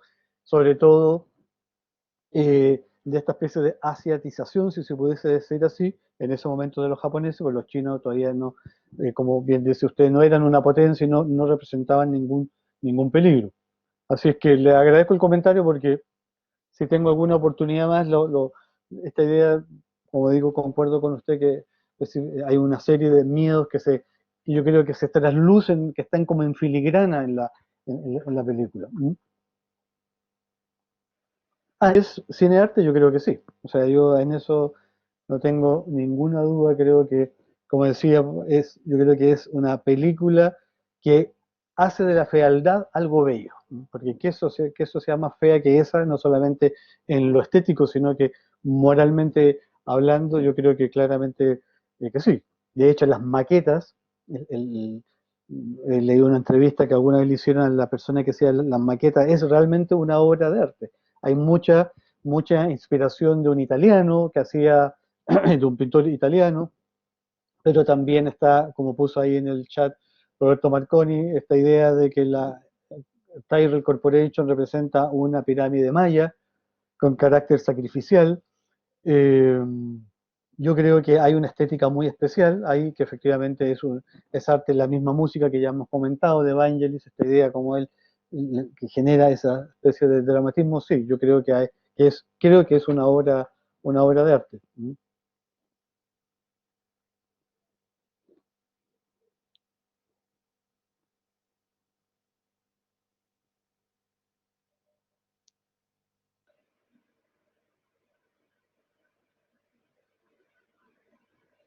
Emilio. Emilio, te escuchamos. Ah, gracias, Eugenio, por la conversación, estuvo muy buena y se pasó muy rápido. Ojalá se pasaran así las charlas de filosofía. Sería estupendo. Pero, Inventemos cursos de cine y antropología. claro. Pero mira, me quedé pegado en el comentario de Gladys y lo voy a decir muy cortito porque, claro, he avanzado mucho la hora, pero, pero en relación a el monólogo final de Roy, al final cuando él dice, mis recuerdos se perderán como estas lágrimas bajo la lluvia, que además de ser muy poético y muy bonito eso, en el fondo es como un espejo para nosotros los seres humanos, porque si los recuerdos se pierden como las lágrimas bajo la lluvia, es que, es que va a pasar también, si eso nos pasara a nosotros los seres humanos, seríamos igual que los replicantes. Seríamos igual, exactamente igual. Y entonces hay una trascendencia horizontal, es verdad, pero también hay una apelación a lo que le pasa a cada uno, a mí como persona, en el fondo, al humano, que es que yo voy a trascender, yo voy a trascender. Y si no voy a trascender, no tiene ningún sentido todo lo que he vivido, todas mis experiencias no tienen sentido, porque sería un poco como eso de esa típica y conocida frase de Macbeth, el mundo es como un escenario, dice, como un artista que se pavonea en un escenario, dice, el mundo es como un cuento contado por un idiota, es un lugar lleno de sonido y furia, y como un cuento contado por un idiota, es decir, algo que finalmente no va a significar nada, uno como que va a desaparecer y da lo mismo que haya vivido o que no haya vivido. Entonces, hay un reflejo también de nosotros los seres humanos en ese replicante, para mirarnos como en un espejo, como diría Séneca. Es ese comentario nomás, Eugenio. Sí, bueno, hay un aspecto que yo no he abordado, no porque se me haya olvidado, sino porque la verdad que no sabría qué decir, y es el tema del el rol que ocupa la religión en la película. ¿Ah? Y no tengo idea si me imagino que deben haber análisis sobre eso, supongo yo. La verdad que una película tan estudiada, eh, pero yo ahí tengo cero competencias como para poder hacer un análisis del rol que ocupa la religión. Pero yo creo que indirectamente está presente la idea precisamente a través de la trascendencia. O sea, yo creo que nosotros ahora, en la época que estamos viviendo en una época de la intrascendencia. ¿M? Precisamente porque estamos poniendo nuestras fichas de manera equivocada, por decirlo de alguna manera. Eh, y precisamente estamos poniendo nuestras fichas a lo mejor en las máquinas, en la tecnología. Si la verdad es que estamos rodeados de máquinas, por todos lados. Lo que pasa es que esas máquinas cada vez se van a volver más sofisticadas. O sea, de hecho, ahora estamos hablando a través de una máquina. ¿No? Yo creo que nuestra mayor esclavitud en este momento es la esclavitud del sistema binario. Estamos sometidos al imperio de los unos y de los ceros. Y por eso que los matemáticos dicen que son ellos los que han cambiado el mundo, no han sido ni los políticos ni los economistas, sino que han sido ellos. Porque todo se reduce a ceros y unos y a este lenguaje binario, y yo creo que efectivamente estamos aquí, digamos, sometidos a ellos. Pero volviendo al tema de la película, y a propósito que tiene una imagen de un Cristo precioso atrás, ¿cierto? Yo creo que el tema religioso está dado precisamente por la idea de la trascendencia y que los humanos no se contentan con parecerse a los humanos, sino que quieren ser plenamente humanos. ¿Y qué significa plenamente humanos? Que van a buscar a su creador. O sea, claramente Roy va a buscar a su creador, a su padre, y de hecho le dice. Y Tyrell es Dios. Tyrell representa en la película, ¿cierto?, a Dios. Es el tipo que crea, que produce vida, que lo controla todo, que tiene todo bajo control. Entonces está esa idea de volver a religarme con mi propio creador. ¿Para qué? Para que me explique y me dé además el sentido de la vida. Porque eso es lo que andan buscando. Y precisamente yo creo que ahí está la metáfora, que nosotros tenemos que buscar a nuestro creador, tenemos que darle sentido a nuestra vida, y en ese dar sentido, obviamente que el recuerdo es lo que nos puede hacer trascender. O sea, yo creo que a cada uno de nosotros, si es que no nos creman, queremos morirnos con un poco con el consuelo, con la esperanza de que nuestros hijos nos van a recordar. ¿Ah? Pero yo creo que uno se empieza a dar cuenta y dice, chuta, hoy día es el cumpleaños de mi papá. Y de repente nos acordamos que, caso mi papá que murió el año 99, lo digo porque se me había olvidado, de repente me acordé de que un 16 de septiembre era el cumpleaños de mi papá. Pero me acordé por casualidad. O sea, ya son las fechas, a uno se le empiezan a ir, ya uno se pone viejo también, digamos. Pero los recuerdos empiezan a desvanecer. Y si no tienes recuerdos, ¿qué te queda en el fondo? ¿Ah? Porque el recuerdo es precisamente traer al presente los hechos del pasado. Y el hombre es historia. Y yo creo que todos nosotros tenemos una pretensión de hacer una cierta historia. ¿Sí? Y ojalá que se cuente nuestra historia. Yo creo, estoy convencido que toda historia humana merece ser contada. Merece ser contada a través del relato oral de los padres a los hijos que le hablan del abuelo, que aunque no haya hecho nada espectacular, fue su abuelo, ¿ah? Y que le dio la vida a su padre. Merece ser contado en un cuento, merece ser contado en una novela, merece ser contado en una película, ¿ah? Y merece ser también honrada toda vida humana. Pero pareciera ser que hoy día no estamos en ese registro, por decirlo de alguna manera, es como una especie de nota falsa. Y por eso que cuando vi el Blade Runner como hace 2 semanas que lo dieron en televisión, bueno, me trajo nuevamente todo este tipo de reflexiones ahora que estamos pasando por esta pandemia. Aprovechemos el tiempo de contarles a nuestros hijos cosas de sus abuelos. A mí me pasa, yo aquí hablo primero, oye papá, oye, ¿y tu papá cómo era? ¿Y qué clase? Y yo me doy cuenta que no les he comunicado nada de sus abuelos. ¿Ah? Y bueno, esa es la manera que vamos a trascender. A lo mejor el día de mañana, en 20 años más, en la Universidad de San Sebastián, en la oficina de formación integral, o 50 años más, se llame Bernardita Celis, ¿cierto? ¿Ah? ¿Para qué te voy a matar tan pronto? Pongámosle en 80 años más. Y que haya una sala de clase que sea sala Emilio Morales. ¿Ah? Y que se recuerden las clases del profesor Emilio Morales que eran tan buenas, tan entretenidas, tan profundas. No lo vamos a saber, pero a lo mejor tener la esperanza de que eso va a ser así. Uno se despliega, por decirlo de alguna manera, en su descendencia. Que en la película no aparece. En la película prácticamente no aparecen niños. No sé si ustedes, porque yo ya vi hace tiempo la película y la memoria falla, no sé si se acuerdan que aparezcan niños en la película. Yo creo que no.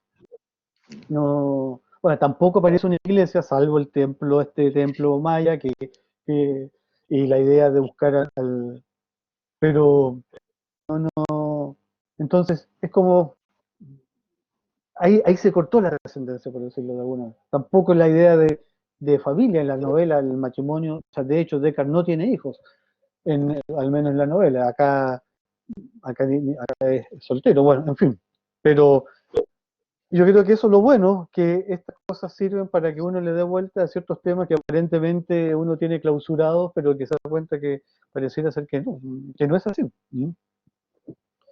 Así que ojalá que podamos trascender. Bueno, y la mayor trascendencia para los que somos creyentes es que nos podamos ir al cielo. ¿Ah? Trascendernos a nosotros, que nuestra alma trascienda, ¿cierto? ¿Ah? Trascienda nuestro cuerpo. Que yo creo que eso sí está en la película, con la paloma que él la tenía en la mano, entre comillas, sale, ¿cierto?, de este cuerpo y se eleva al cielo. Y como digo, si bien recuerdo, es la única imagen, antes de la imagen feliz, donde se muestra un cielo azul y una paloma que se eleva hacia allá.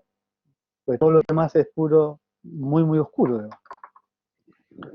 Así que qué bueno que nos sirva como para volver a plantearnos ciertas cosas, que yo creo que la pregunta por el sentido de la vida y por nuestro propio sentido no la podemos dar nunca por clausurada.